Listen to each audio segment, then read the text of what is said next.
Water rates in Bentonville doubling starting in less than a month. City Council tonight approved the rate increase.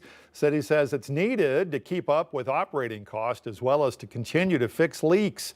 5 News reporter Lauren Spencer has reaction from residents as well as how the city plans to ease the pinch. There's just no justification really for bailing your operation out with an extreme measure. Jeff Matkins owns Matkins Flower and Greenhouse. He says he's not too worried about how the increase will impact his business. Financially, it is not significant, but I will probably cut water just to prove a point. But he says he's concerned about how the city handled this. I think that it is quite an inappropriate decision for the fact that an immediate 100% increase is, I think, an unheard of form of conducting government business. No one wants to raise rates. It was a really hard decision for everyone tonight. We've been through multiple, scenarios and ways to get there, and sometimes at some point you just have to make a hard decision. Mayor Stephanie Orman says in the future they want to look at other options to get them out of their issues with infrastructure like impact fees. We have several things that we need to look at, but we really needed to keep the funding coming to go after the leaks. She says they're going to look at rates again to see if any changes can be made. We've made a commitment to looking at our rates annually and really understanding our system, and if we can bring rates down at some point, we certainly want to be able to do that. Customers will see the water portion of their bill go up 100%, but the overall utility bill will increase by about 12%. Matkins says there's still some unknowns. They have no idea what the economic impact is of doubling your water rate.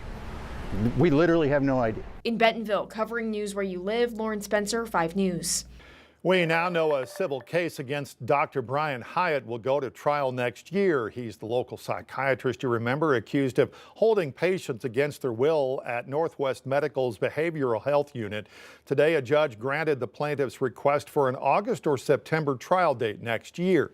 Alan Lane with the Odom Law Firm, who says his firm represents 260 former patients of Dr. Hyatt's, says getting a trial date on the calendar while the criminal case moves forward is necessary. I appreciate the court listening to us and taking this matter seriously and understanding how significant these cases are, and understanding that for the parties and the groups to work forward towards some resolution, we need a deadline, we need a trial date. All those lawsuits against Dr. Hyatt have been consolidated. Attorneys are looking to see which 2 cases to try first as part of a bellwether trial that will dictate how the other lawsuits are assessed. New tonight, we've learned a 6th person has been arrested for that deadly shooting over the weekend in Rogers. It happened early Saturday morning on South B Street on the east side of town. The victim in the shooting has been identified as 41-year-old Andres Fonseca. He was rushed to a nearby hospital where he died from his injuries. Tonight, we've learned a 6th suspect, Jordan Manduano, is also charged in the shooting. That brings the total number of suspects to 6. Prosecutors also announced the arrest of Jesus Rodriguez and Christopher Nicasio earlier today, and Jared Stiles, Amy Manduano, and Eileen Roca yesterday. All 6 are charged with capital murder. A Madison County man, meanwhile, pleads guilty today to 2nd-degree murder. Madison County prosecutor says Edward Austin was sentenced to 25 years in prison for the death of his wife, Joan Larson.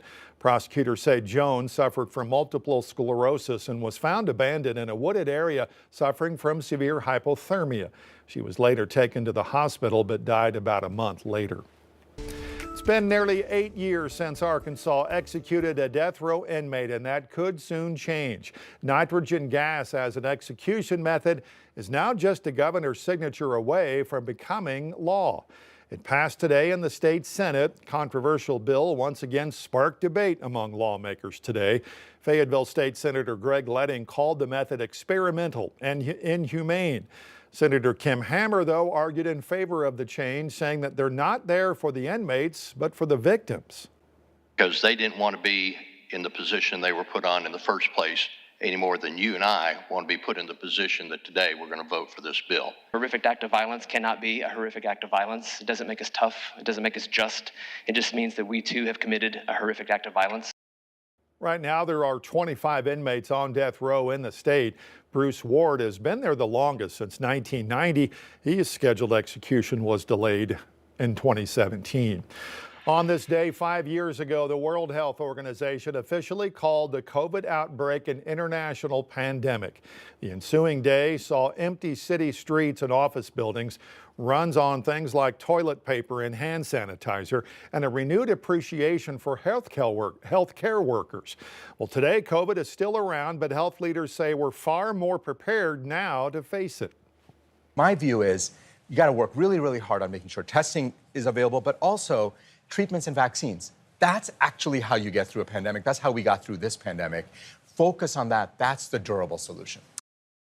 In the U.S., COVID killed more than 1.1 million people by the time the WHO said it was no longer a global health emergency. That took place in May of 2023. Today also marks 5 years since the state of Arkansas reported its first confirmed case of COVID at Jefferson Regional Medical Center in Pine Bluff.